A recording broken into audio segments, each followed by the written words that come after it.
We're following two important stories tonight: the spread of the Omicron variant of COVID throughout the country and the conviction of a former police officer in the shooting death of an unarmed black man. We begin with the latter. A jury in Minnesota found Kim Potter guilty in the death of Daunte Wright, who was shot last spring. John Yang has the details. Judy, the jury convicted Potter on 2 counts of manslaughter after 27 hours of deliberations. Potter shot Wright, who was 20 years old, after reaching for her taser but pulling her gun. The incident began as a traffic stop in Brooklyn Center, Minnesota. There was a struggle as officers tried to arrest Wright on an outstanding weapons warrant. And then Potter shot him as he tried to flee in his car. Prosecutors said she was negligent and reckless. After the verdict, the judge revoked her bail and Potter was taken into custody. Under state sentencing guidelines, she could face at least 7 years in prison. Prosecutors have said they'll ask for more when she's sentenced in February. Wright's mother described her emotions. The moment that we heard guilty on the manslaughter 1, emotions, every single emotion that you could imagine just running through your body at that moment. I kind of let out a yelp because it was built up in the anticipation of what was to come while we were waiting for the last few days.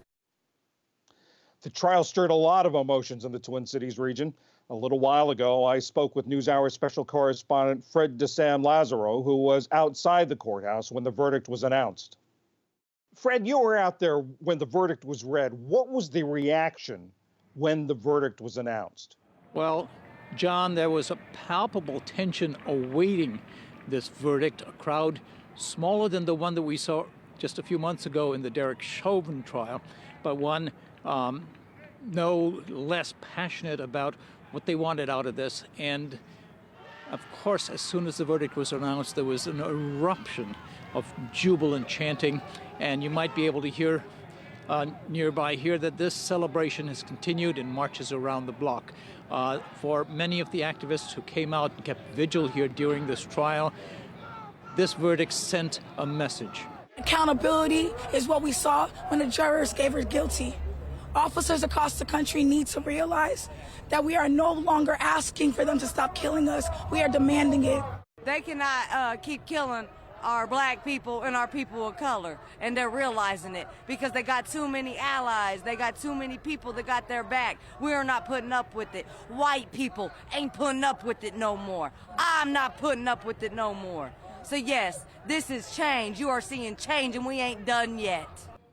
Fred, you mentioned the Derek Chauvin conviction, which took place in that very same courthouse behind you.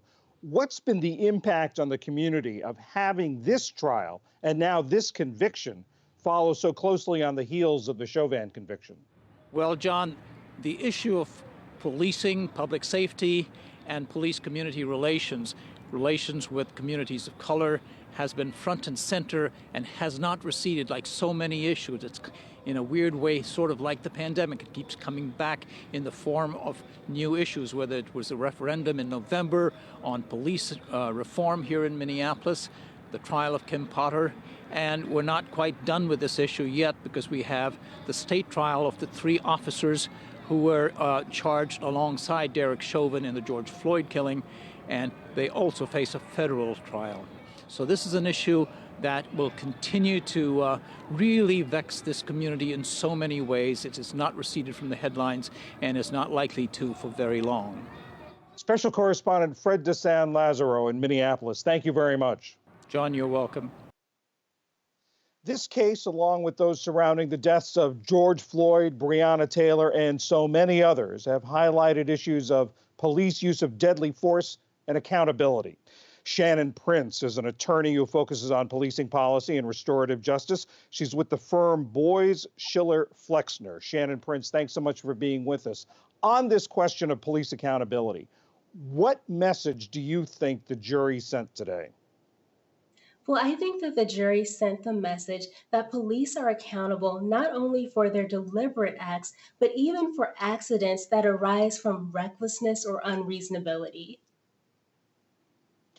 And do you think this is going to continue or further these issues along because this was someone who said they never intended to use deadly force? It was an accident. So, I do think that this verdict furthers the cause of police reform. It increases police accountability and it decreases police impunity. However, what really moves police reform forward isn't individual verdicts, but policy. And we saw that in a policy that was passed by Brooklyn Center, the town where the incident took place after Dante Wright was killed.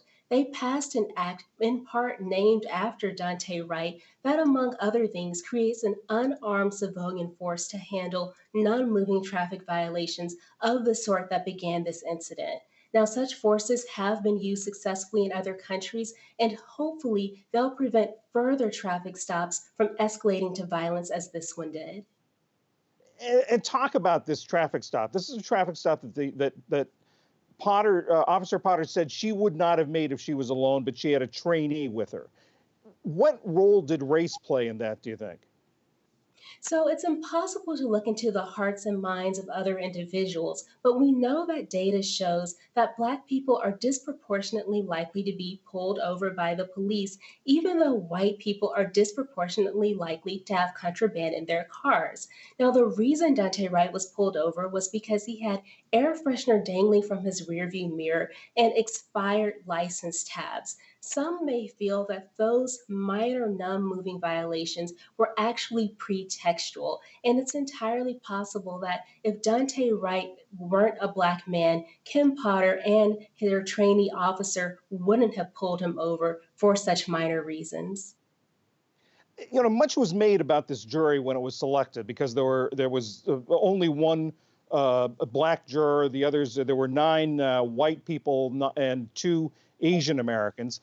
Yet they rejected the defense argument that deadly force was justified in this case. And they also did not take, the prosecutors put in a lesser charge that sort of would invite a compromise. What do you think that says? Well, I think that it shows, first of all, that Americans of all backgrounds can be counted upon to enact justice, that Americans of all backgrounds are willing to enact justice. But I think it's also important to note that although this jury was less diverse than the jury that convicted Derek Chauvin, it is racially proportionate with the local community.